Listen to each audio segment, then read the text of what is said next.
Hey everybody, it's Ryan with West Coast Stamp Company and stampcollectors.us. Today we're going to take a look at my latest submission to William Crow, the stamp expertiser.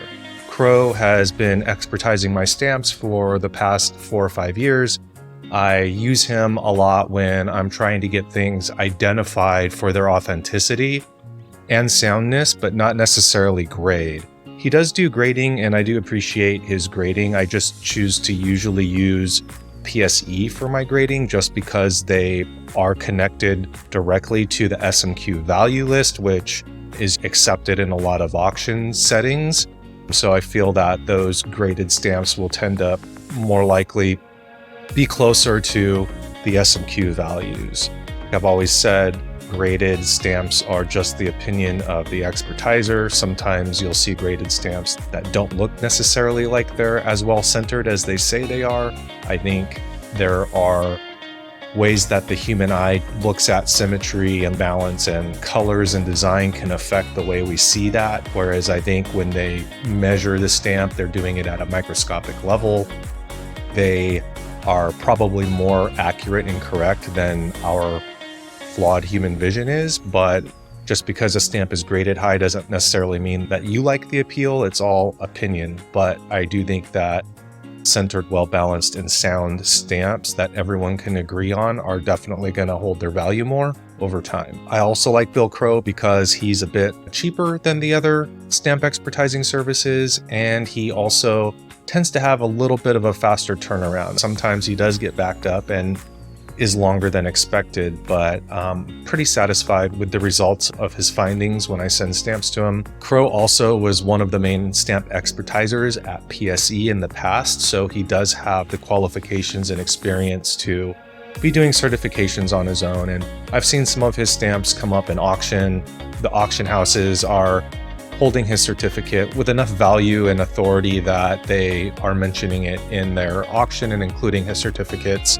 As you can see, I have quite a bit of certs here to go over. I'm gonna go ahead and show you guys these, but first, join the #1 stamp sales group on Facebook, where I list 75 premium US stamps every week, many of them selling for well below retail. In fact, many stamp dealers are buying from my group and are making a profit on what they're buying. Just search for US Stamp Shop on Facebook to get better deals on better stamps. And also, please like this video and subscribe to my channel to help support the stamp collecting hobby and allow me to make more videos just like this. Something else a little different I'm going to do this time that I didn't do in my last certificate unboxing is to also show you the actual stamp itself that came back. I'm also going to post the catalog value here on the screen for you guys to see as I go through these, just in case you're curious to know what the value is of these stamps coming back in this condition. I'll be able to show you guys the stamp as well, so you can see some of the details of the actual stamp. I highly recommend using these little stamp tongs, tweezers. I like these long, narrow ones as opposed to the large flathead ones that you see. These are much more smaller. You got to be careful. They are a little sharp at the end, but you're able to grab a stamp fairly quickly with a lot of precision on where you want to grab it. You can also tell that because of those small tips that it doesn't really intrude in the stamp design, whereas a lot of the bigger stamp tongs can cover up a large portion of the stamp. That's why I like these as well. I'll go ahead and put a link to these in the description if you are interested in getting some of these stamp tongs for yourself. First up, we have Scott number 22. This is the Type 3A. That's going to be the same design that you would find on a Scott 8A, which is the imperforate version of the same design. This one came back with a blue manuscript cancellation at the right center. I'm not sure if it's this mark here or perhaps there's a horizontal one going across. Let's take a look at the stamp. So here you can see, I'm not really seeing that horizontal line I was pointing at on the cert. That might have just been from the scanning, but you can see that blue mark there, which must be the pen cancellation. It almost looks like a scratch in the plate because it's blue. but it's still nice. Almost looks like an unused stamp, face-free cancel, Scott 22, and it is no faults mentioned here on this cert. Okay, let's look at the next one. Next we have a Scott number 23. This is the type 4. Also noted on here is the position, 49, left 1, left, recut once at the top and once at the bottom. This one is the same design that you'll find in a Scott number 9, the type 4. In this case, he noted it was cut at the top and the bottom both. I'm not too sure how he saw the bottom of the frame line. I can't see it, but you see a clear recut. You see a clear recut at the top frame line here, how the line is a lot darker. So that is consistent with a type 4. In this case, variety of this stamp, this is going to be a Scott number 23. And here is the actual stamp. So here we have the Scott 27. The cert says that it's genuine with Blacktown cancels. The stamp with a tear at the top and irregular perforations, including short and pulled perfs at the left, top, and right. So pretty much a lot of perf faults. But still, it is a genuine brick red color. Let's see what that looks like, the actual stamp here. Now, Bill Crow, a lot of the stamp holders I get back from him are pretty dirty. I can't really use them for scanning because they have all these little bits and pieces of paper in there. He works with stamps so much that his office is probably just covered in like paper dust and little paper particles of stamps floating around everywhere. Just pointing that out, that's what all of this debris is in here. Pretty typical when I get those back from Bill. So here's a nice view, close-up of that brick red. Brick red is a lot warmer compared to the red-brown version of this stamp. It does mention that small tear. I think you can see that a little bit in the light here, right there on the top edge of the stamp where we're looking at. So I would say that's probably about 3 to 4 millimeter tear at the top. Next we have an 85B. This is the Z grill on the 2 cent. This is a genuine Z grill example. It's got a blue cork cancel at the bottom. It has a small diagonal crease at the top left, small corner crease at the top, short perf at the right center, and light red stain at the bottom. I don't know how you would tell the light red stain versus maybe part of a cancel, but it's noted on the certificate just to be accurate. Nice light cancel on this, almost face-free. It almost looks unused, so not a very heavy distracting cancel on this one.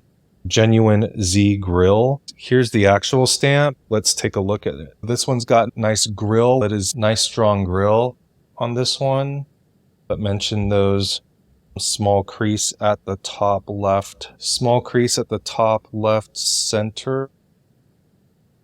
Not really seeing that, but I am seeing the small corner crease at the top right there. It is very faint, not really distracting on the front. There it is, a somewhat presentable Z grill. Next up we have a E grill. This is the 88.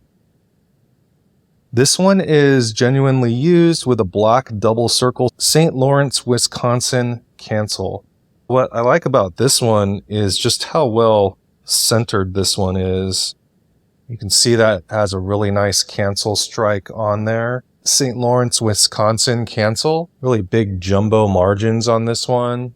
That nice cancel. It is also noted as being sound. No faults noted on this one. Okay, next we have a Scott number 143. This is the 30-cent H grill in the large banknote series. This one on the cert says that it is genuine used with the black cork cancels, the stamp with a small tear and diagonal crease at the right center. Large banknote grills are another issue that I always send in for certification, especially the 6 cent onward, just because the grills are easily faked, and I want to make sure that the buyer is confident that what they're buying is authentic when you get into these more rare, more expensive stamps. So this one is a genuine grill. You can see that on the back if you angle it in the light a bit. There is the grill on this guy. It mentions a diagonal crease at the center, which I see a bit right here. Just a small crease, super faint. It doesn't really traverse the whole of the stamp, just maybe about 4 millimeters on the left. It does mention there is a small tear at the right. There it is. I would say that's a 1 millimeter tear right here. Yeah, not too bad, but again, this is a more scarce stamp, missing from most people's collections, especially with a certificate of authenticity. Okay, next up we have a 242. This is the $2 Colombian.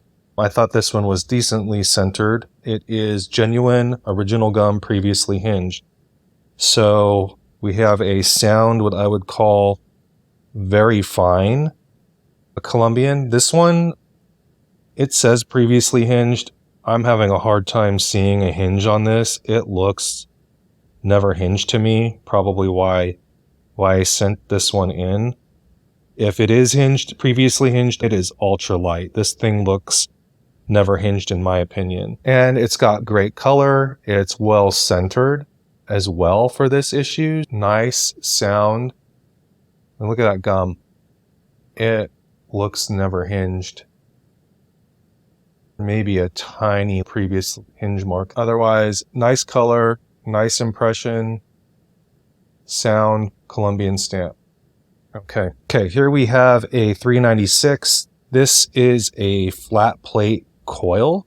This one came back as original gum, never hinged, authentic, and sound. This is the Perforate 8.5 with the watermark 190 on it. Again, flat plate on here. Always send in flat plate coils to get certified. There's so many fakes of these in the marketplace, especially the ones with a catalog value of $50 or more.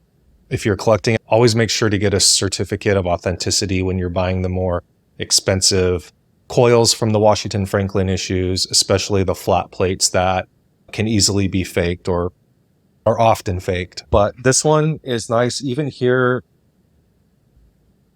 in the cert, you could see that it's got this feathered edge here at the top, nice soft edge, and that the bottom edge isn't as hard as well. This nice soft edge at the top here. The soft edges at the top are helpful indicators that it might be authentic. The sides of the coils were often handled or stored in a way where softened really the edges of those stamps over time versus ones that were cut to look like the coils have really sharp, crisp cuts on them.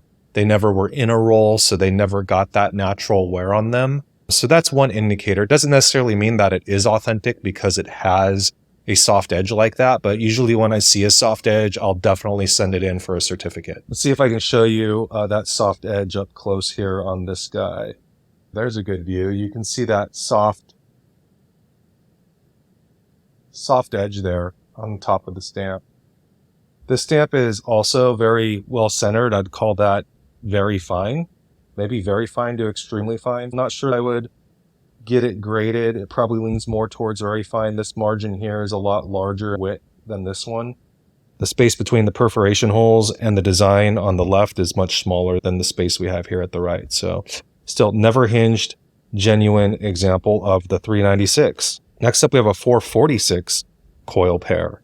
This is the 4 cent Perf 10, another flat plate issue that I would strongly suggest getting certified if you're going to be purchasing one of these, just because there are so many fakes out there. Let's take a look at this one a little closer. So previously hinged, I wouldn't call that lightly hinged because there is quite a bit of gum disturbance where the hinges used to be attached. But that's basically what previously hinged means, that if there used to be some sort of paper on the back of the stamp or a mount that likely stuck it into an album and now that's been removed. So the gum is disturbed, whereas hinged would mean that the hinge is still attached to the backside of the stamp. So it's been carefully removed on here. Has not damaged the stamp in any way, or else it would have been noted on the certificate. It is completely sound. Very fine centering, I would say, for a pair. There's a better close-up. I'm getting a little better with the zoom and close-ups here as we move along, so thanks for bearing with me. That's a nice looking genuine coil pair. Let's take a look at what's next. Next we have a 447. So this is the next one in line with the 446 we just looked at. This is another coil pair. However, this one has never been hinged, which means that the gum is undisturbed on the back. It is a genuine coil. I would say that's fine centering. The top margin is a lot larger, although the designs are still within boundaries of the stamp. So I would call that fine. So here we have that nice 447 pair, and it has perfect never hinged gum. You can see there's no hinge mark or any kind of imperfection in that gum. It's as fresh as the day it was printed. All right. Next up, we have a 447. So again, another pair, same issue that we just had, but this one is used. A lot of times, genuinely used coil pairs can be worth more than the mint versions or the mint examples of them, just because they're harder to find in sound condition after being used, especially an example like this where you have the right tab connected to the stamp. So this is a paste up tab where they would take a strip, they're in strips of 10 or 20, and they would paste it to the next strip to create a long leader to make a longer strip that could be wound up into the coil roll. So this one still has the tab attached, which makes that more desirable, especially for those people who are specialized in the Washington Franklin issues. This one has a nice light cancel on it. It's genuine and sound. Again, these are faked a lot, the flat plates. So the fact that this one is genuine, sound, and used, and the cancel's light, really makes this one desirable for people who collect in this area. Here's a look at that. So you can see the tab still attached there at the right. Nice sound, no thins in this, no creases. Harder to do when it's been used. Some of these used examples can fetch more money than the mint. All right, next we have a Scott 450. This one is a vertical pair, but this one is a joint line pair. So this one has the little line that you see here going in between the stamps. That's a joint line pair. These are more desirable and have a higher catalog value with that line being there. This one's nice. It's never been hinged, so fresh gum on that. This is going to be the Type 3 example of the 2 cent. So this one has the little extra line in the ribbon. That's the easiest way to tell a Type 3 versus a Type 1 or Type 2. You can see this one has good gum. That little line streak that you see there in the gum is what we would call a gum skip. Gum skips don't generally affect the value of the stamp unless they're very severe. In this case, I would say this is normal, so I wouldn't think that would affect the value very much on this one. Okay. Like having this zoomed in this far because then it's very easy for me to pick up a stamp and show you. For some reason, when it's zoomed out, I'm having a tougher time doing that. Maybe I'll just leave it zoomed in right here, and we'll look at stuff like this. Okay, let's go to the next one. Here we have a number 452. This is another joint line pair. This is a horizontal pair. The stamps are running horizontally versus vertically. This one came back as genuine and original gum and previously hinged. So let's take a look at this guy. See if I can hold it there.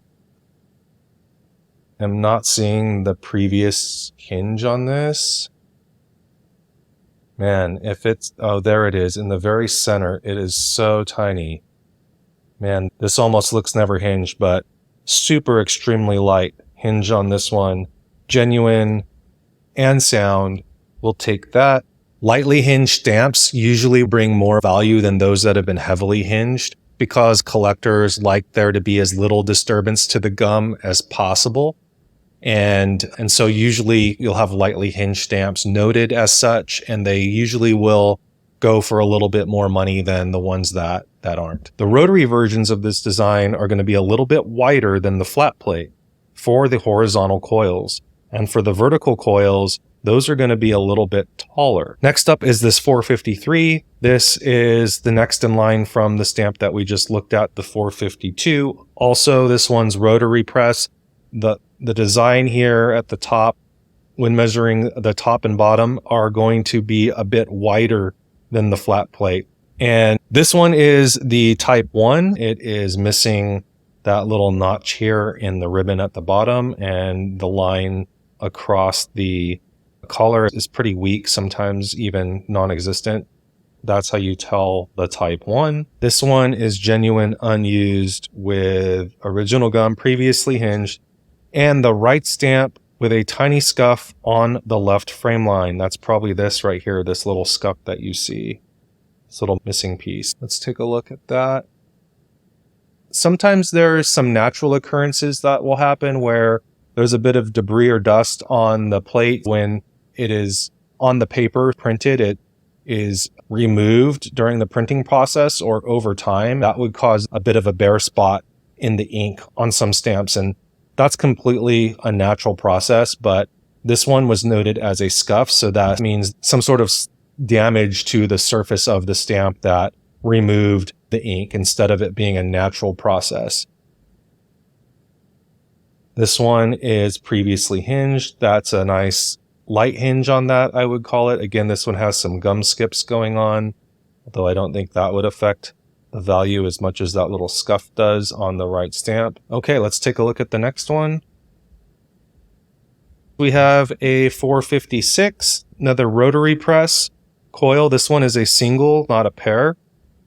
The 456 is the violet type 1. Here's a close-up of the 456. This one is with original gum and hinged. This is one of the more valuable, scarce denominations in the rotary press coils. Getting one of these is nice. You don't often run into a lot of fakes when it comes to the rotary coils, so certificates aren't always needed when buying and selling these.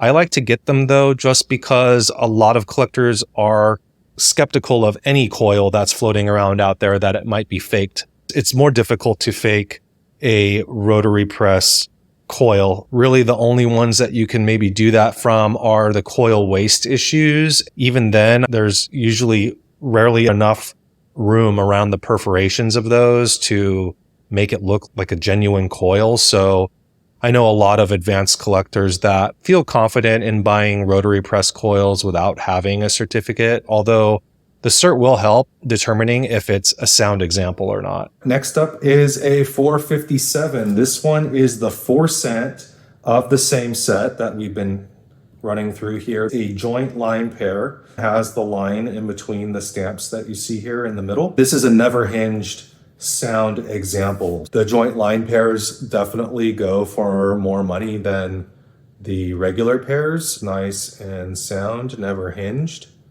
I would call that grade maybe a fine. Next is the 458. This one is another joint line pair. This one is also original gum, never hinged. These are the 458 as single line watermarked versus the other issue of the same design and perforations on the rotary press are going to be unwatermarked. So this has that watermark imprinted into the paper. Is basically how you can identify this one. Again, I would call that fine centering. Okay, next is a 487. This is the type 2. This is the vertical pair, a joint line pair. You can see the line in between on this one, but this time the coil is going up and down.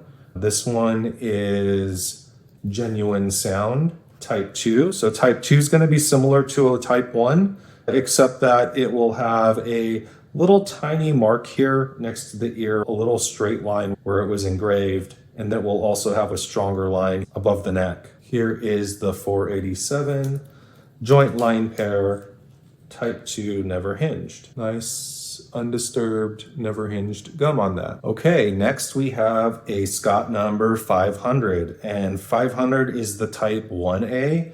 This design looks like the type 1, except that all the lines are a lot stronger on it. And the 1A only comes on the flat plate. This one is genuine and never hinged. See if we can see those stronger lines here on it. The lines are a lot stronger. Almost resembles a type 2, but it's a flat plate, and you can definitely see the strength of the lines in the hair especially are a lot thicker on the type 1A. A nice never hinged example of that. See that little dot up there at the top? That's a little gum skip. Not big enough or intrusive enough where it would affect the value. Not even noted on the cert. All right, and next we have, his brother. Another 1A never hinged. Hold on, these look almost, they're both, I would say, fine. Maybe very good defined centering, but they have the opposite large margins going on here. So we have another 500, never hinged. Again, those nice strong lines that you see. It's a type 1 design. All the lines are a lot heavier on it. Next up is the 545. So 545, this is that coil waste. This is basically a stamp that was meant to be a rotary press coil, but instead it ended up getting perforated on all sides. This 545, I would say, is very good. Centering, this one is the never hinged example, which is nice, but it does have a small diagonal gum crease at the top center. There it is, little gum crease. This is a natural thing.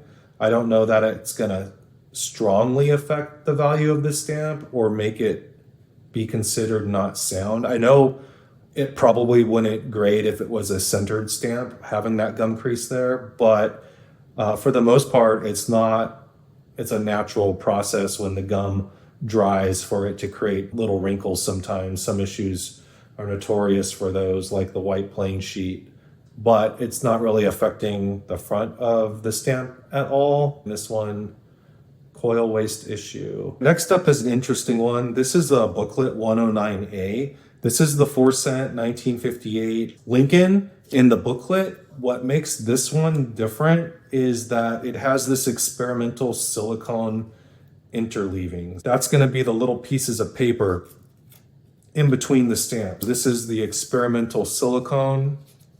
It looks patchy. I know that the regular non-experimental version of this has more of a shine to it. This is very flat and dull. So if you have any of these booklets around, that's what you would look for. You'd look for this molted looking opaque. It's semi-transparent and not shiny at all. It's very dull. So that's how you can tell. And I think this booklet really increases the catalog value for this, which I'll put up here on the screen. That is a genuine experimental silicone interleaving for this booklet. Next up, we have a K11. This is the 12-cent Shanghai, and this issue could be worth more when used. The used values for this stamp in Scott are going to require that it has a China-based cancellation on it. According to the certificate, U.S. Postal Agency, Shanghai, China, registry hand stamp. So we have an authentic hand stamp on this that places this stamp as being used in Shanghai, which is awesome. And it's still tied on a piece of the envelope that it was affixed to. So there we have a genuinely used K11. Okay, next up, we have a PR3A, the 25-cent Carmen Red newspaper. This one is without gum as issued. It has a natural straight edge here at the bottom that you often see in these newspaper stamps.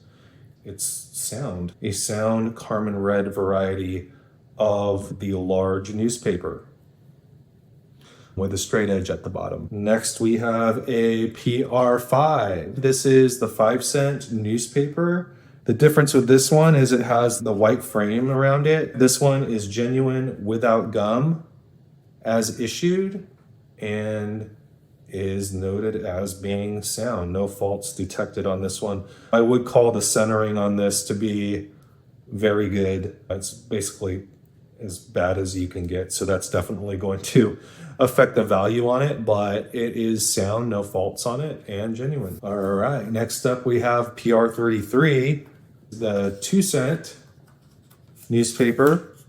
This one is the special printing. These from the special printing are usually issued on a much wider paper than the other ones. This one is genuine without gum as issued. It has a small adhesion on the reverse at the top. It also says this one is reperfed at the bottom, but this special printing of 1875 is much more scarce. And these also usually need a certificate of authenticity just because they look exactly like the non-special printed issues. So PR33. Next is PR79. This is the $60 newspaper on the soft porous paper. This one is previously hinged. Looks like it's got quite a bit of gum, almost all the gum here, with just a small disturbance there where it was hinged.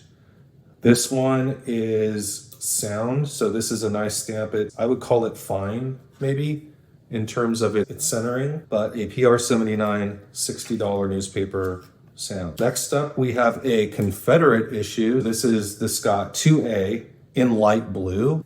This one's really nice. It has this gigantic left margin here, this nice October 7th town cancel. Not sure, someone could probably figure out what that town is. It was not noted on here, but it's nicely struck on there. In fact, it's got all 4 margins present around the stamp. And sound. This is a nice Confederate stamp if that's what you're into. Okay. This is another Confederate. This is the number 5. This one's a variety. It has a circular flaw in the upper left star. I think you can see that here on the cert up here. The top left star, it's supposed to look like a star like it does over here on the right side, but this one's got this big blotch on it. It's a variety that's noted in Scott catalog, having the circular flaw in the upper left star. This one is a genuine used example. It does have a small internal crease is what the cert says. So let's take a look. There you can see the flaw on the star in the top left corner. This is a 10-cent brown rose color. And it says that there is a small internal crease, maybe right below the hinge. I'm barely seeing it. If it's super faint, I would almost say that's caused by the pressure of the cancellation into the stamp. So I don't know if that's really a fault on it or not, but it's noted there. Other than that, no thins, no other creases on the stamp. And that nice 4 margin example of the CSA5. Next we have a CSA9. This one is the 10-cent where the word 10 is spelled out as opposed to a similar design that has the number 10. This CS9 is genuine. This one's saying that it's used with a light black cancel, although it looks unused upon initial look there. I don't know, can you? I see there's a little specks of cancellation on the 10-cent down there and towards the back of his head. It says there's a small fin in the back of the bust. I'm not seeing that when held up to a light here, so it's ultra small and thin if it's there. I'm not debating on whether it's there or not, but if it is, almost undetectable. So that's the CSA number 9. All right, last up, what we have is this Hawaii issue. So this is Hawaii number 13, and You can tell upon first glance that there are some issues with this stamp. I mean, it looks like somebody took a bite out of the top right of this stamp. I sent this stamp in to get certified because it is an extremely rare and high catalog value stamp. So I just wanted to make sure it was authentic if I was going to sell it to someone, even though it's in a condition that is really going to make it a space filler type stamp. Still, with the amount of catalog value that it's worth, having that certificate that it's actually real is going to help a buyer feel more confident in purchasing it. So we can see here it has, the cert just says that it's stained and faulty, and that's what we have here is a space filler of the Hawaii 13, but it is real, authentic, scarce stamp. Despite its condition, it should still be desirable for somebody to get this into their album if they collect Hawaii, especially if they've been waiting for a good deal on filling this spot with the number 13. All right, that's all I have for today. I hope you found that interesting. Thank you for joining me. Thank you for watching. If you like this type of thing, please let me know in the comments. I'll continue to do more of them when I get certificates back from the expertisers. Please be sure to like this video and subscribe. And as always, best of luck and happy collecting.